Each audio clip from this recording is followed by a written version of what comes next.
Hello everyone, मेरा नाम है रिया अहीर। मैं वो लड़की हूँ जो मुंबई पुलिस के सामने आ गई थी। यू गाइस से कि ये वो लड़की है जो वायरल हो गई है, जिन्होंने मुंबई पुलिस को रोका था। बट मैं मीडिया से ये कहना चाहूँगी, मैं वो लड़की हूँ जिन्होंने 20 बच्चों को अनलॉफुली डिटेन होने से रोका था। Please change your narrative, change your perspective. पर जो भी मैंने किया उसकी वजह से मुझे बहुत हरास किया जा रहा है। ट्रोलिंग नहीं बोलूँगी मैं, क्योंकि ये ट्रोलिंग नहीं है, ये क्राइम है। और सिर्फ ये ही नहीं, जनता ही नहीं बल्कि पार्टी वर्कर्स भी अभी अपने फेसबुक पर पोस्ट लगा रहे हैं, मेरे बारे में गलत बोल रहे हैं कि मैं जो कुछ भी कर रही हूँ 140 रुपीज़ में अपनी बॉडी बेच रही हूँ। सर, आप खुद ही सोचिए, उनके दिमाग में ऐसा कितनी गंदगी भरी रहेगी कि वो ये बोल रहे हैं। 27 को मैंने क्राइम रजिस्टर करवाया था।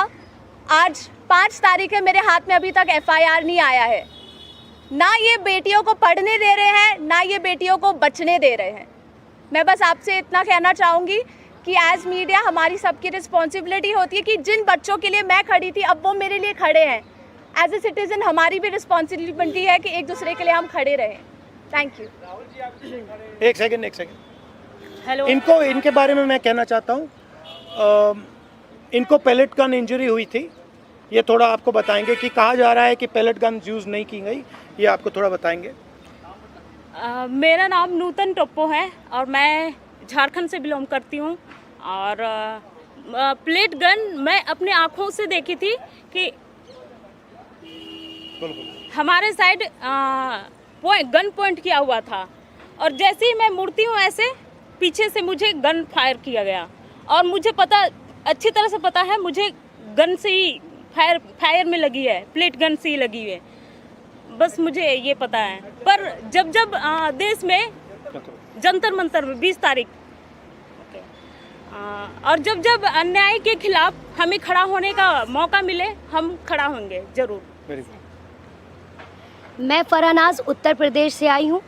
मैं एज अ ग्रेजुएशन स्टूडेंट हूँ, लेकिन हम जब 20 तारीख को जंतर मंतर पे एकदम पीसफुल होकर प्रोटेस्ट कर रहे थे, ये पुलिस के गुंडे बहुत बुरी तरीके से हमको मारे। इतने बुरा इंजर्ड करने के बाद में ये लोग हम लोगों पे ये बोलते हैं कि अगर आप कार्रवाई करोगे तो हम लोग भी डायरेक्ट कार्रवाई करेंगे। देन उसके बाद भी जब इनसे ये नहीं बना तो ये लोग कहने लगे, ये पुलिस का कहना था कि इनका नाम क्योंकि मुसलमान नाम से इन लोगों ने जज किया कि मैं फरहनाज। पहले इन्होंने मुझे मारने के बाद बस में बिठाया, 3 घंटे तक लिटरली रखे, और फिर उसके बाद बोलते हैं कि नाम क्या। मैंने कहा फरहनाज। इनकी लिस्ट अलग बनाई जाएगी क्योंकि ये लोग देशद्रोही हैं। तो सर, अगर हम लोग शांति से प्रोटेस्ट कर रहे हैं, क्या हम देशद्रोही हैं? क्योंकि हम लोग नॉर्मल लगा रहे थे वंदे भारत और भारत माता की जय, उसके बावजूद भी हम लोग को मारने के बाद देशद्रोही बोलते। तो ये इन्होंने हमारे साथ किया। उसके साथ साथ सोशल मीडिया पे लगातार आ रहा है कि अरे ये लोग सिर्फ देशद्रोही पना करने गए थे। तो मेरा यही कहना है कि अगर आप लोग इस तरीके से करते रहोगे, लेकिन हम लोग बाज नहीं आएंगे। हम हक के लिए, अपने देश के लिए हमेशा खड़े रहेंगे। जय हिंद, जय भारत। मेरा नाम भरत बानाइत है। मैं नागपुर से आया था, जो जंतर मंतर के लिए प्रोटेस्ट किया था। उस प्रोटेस्ट में मैं 20 जून से था, पर 20 जुलाई को हुआ वाक़या, तो हमने धर्मेंद्र प्रधान के लिए जो इस्तीफ़ा मांगा था, उस इस्तीफ़े के लिए इन्होंने इतना अत्याचार किया, इतनी बर्बरता की। शायद हमने अमित शाह का इस्तीफ़ा मांग लिया होता तो इन्होंने हम पे सीधा गोलियां चला दी होती, बॉर्डर बना दिया होता जंतर मंतर को। मुझे इस तरीके से लगता है, क्योंकि हमने जो सहा है, मैंने खुद कई बच्चों को एम्बुलेंस में डाला जो ब्लीडिंग हो रही थी, उनसे ब्लीडिंग हो रही थी। मैंने उनको डाला तो सामने जाके उनको रोका गया था। उनको रोकने के बाद उनको फिर जिनके सर पे लगी थी उनके पैर तोड़े गए, और जिनके पैर टूटे थे उनके सर फोड़े गए, हाथ तोड़े गए। मतलब इस तरीके का वाक़या हमने देखा, और अभी तक ज़िंदगी में मैंने ये ऐसा दिन कभी मैंने अपने ज़िंदगी में नहीं देखा।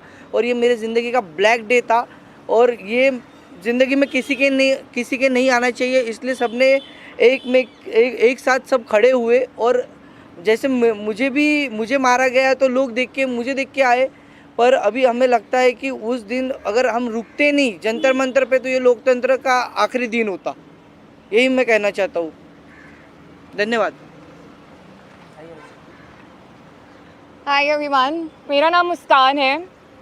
मैं ज़्यादा कुछ नहीं बोलूँगी, मैं बस इतना बताऊँगी that I was one of the peaceful protesters at Delhi Jantar Mantar. मेरा सवाल बस ये है कि जब मैं शांति से चल रही थी तो पुलिस ने मुझे मारा क्यों? RAF ऑफिसर्स ने मेरे ऊपर लाठी क्यों बजाई? और जब ये साफ साफ रूल है कि आप थाई के ऊपर नहीं मार सकते हो और एक मेल ऑफिसर किसी लड़की को नहीं मार सकता, तो एक मेल RAF ऑफिसर ने why did he try to jab a baton into my buttocks?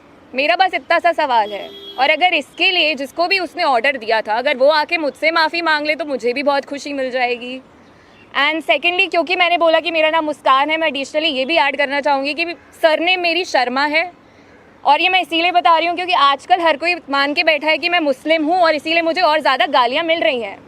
And that does not tell anything about me, but that tells a lot about the narrative जो इस कंट्री में अभी set हो रहा है कि अगर इसने सरकार के खिलाफ बोल दिया तो ये तो मुस्लिम है, और जैसे ही आप किसी को मुस्लिम बना देते हो समहाउ वो अपने आप ही एंटी नेशनल कैसे बन रहा है।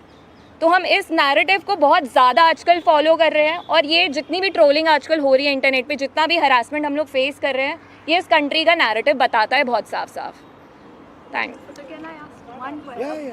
आप सब लोगों से सवाल है कि आप कह रहे हो इंटिमिडेट किया जा रहा है, आप कह रहे हो डराया जा रहा है, आपकी कनेक्शन हो रहा है, even when you are standing here, what makes you standing here? No, but I want to say something else, which is even more powerful. That there are young people who are standing here in front of India's press, but Amit Shah and the Prime Minister don't have the courage to stand here. अगर ये बाहर जाएगा उसके बाद हमें रोज और गालियाँ पड़ने वाली हैं, They are क्योंकि Indian. कल को मेरे साथ गलत होगा, मेरे साथ कोई आके खड़ा नहीं होगा अगर आज मैं दूसरों के लिए आवाज़ नहीं उठाऊंगी। और ये ऐसी कंट्री है, टू बी वेरी ऑनेस्ट, जिन लोगों को मेरी सुरक्षा करनी चाहिए उस दिन मैं उन्हीं लोगों से पिट रही हूँ। So as a woman of this country, please tell me where am I suppose to go to for my protection. मुझे बस आप इतना बता दीजिए। Just 1 second. One second. मेरा बस एक सवाल है जो भी ये देख रहा है उनसे, क्या जस्टिस आपको सिर्फ तभी मिल सकता है जब आप कोई कॉन्स्टिट्यूशनल वर्कर हो, या आर्टिकल 14 के हिसाब से जस्टिस सबके लिए इक्वल है? ये मेरा सवाल है।